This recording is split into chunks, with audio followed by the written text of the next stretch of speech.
Hi everyone, today I'm going to demonstrate how to use the Casio FX82 calculator to calculate correlation coefficient from some paired data points in this set.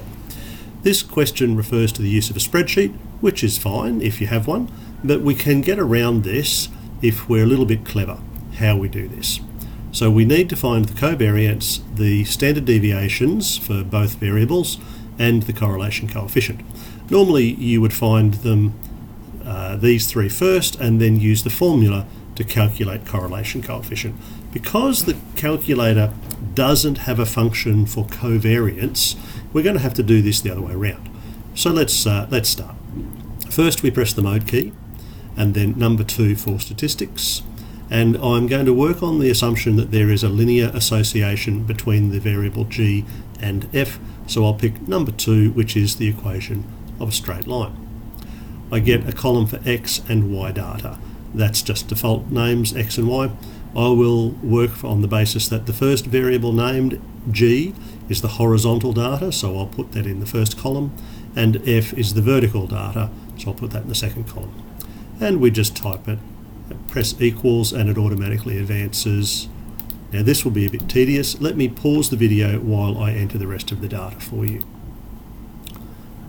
So there we are. I have all the data entered down to the last pair, and although it freaked me out the first time I did this, you press all clear to go back to the main screen.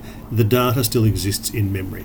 Now how do we access the calculations? We use this stat menu down here, so I press shift and then number 1, and I'm looking for regression information first.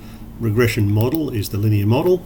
Now it would tell me the value of A and B from my linear model and the mean value of X and Y, but I'm really interested in the R value here, the correlation coefficient, so I'll just press that, and I have a correlation coefficient, which I'll write down here in my notes, of 0.65, let's round that to 3 decimal places and call it 0.659.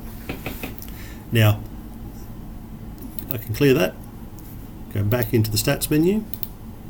This time I'll go for the variance, number 4.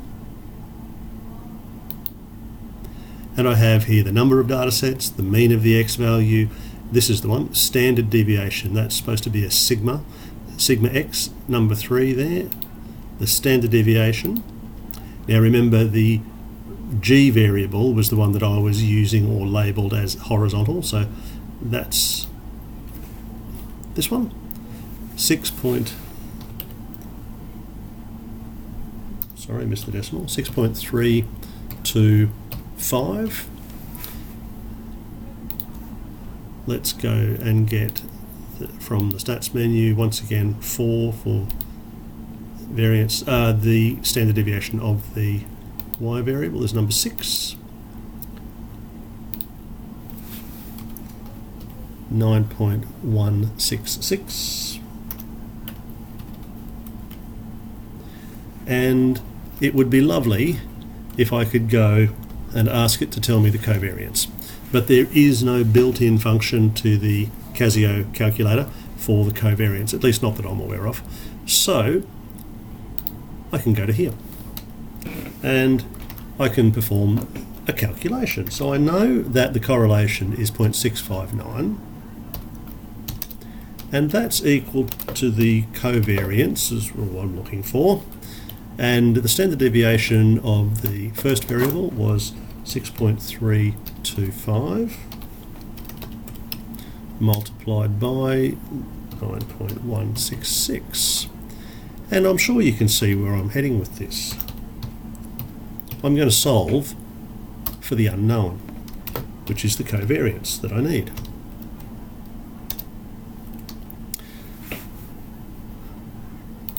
So I'd probably be best if I multiplied that out.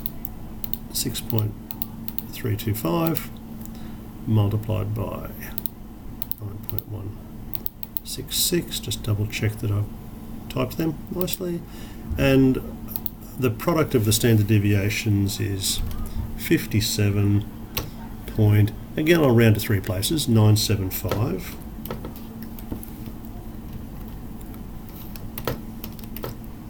So the covariance is 0.659 multiplied by 57.975.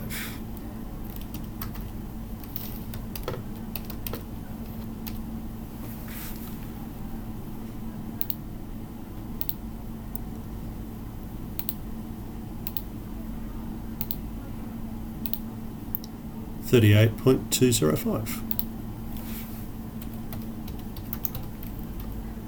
And that's how I do the standard deviations for each, the correlation, and then I use those two with my formula for correlation to work backwards and find the covariance.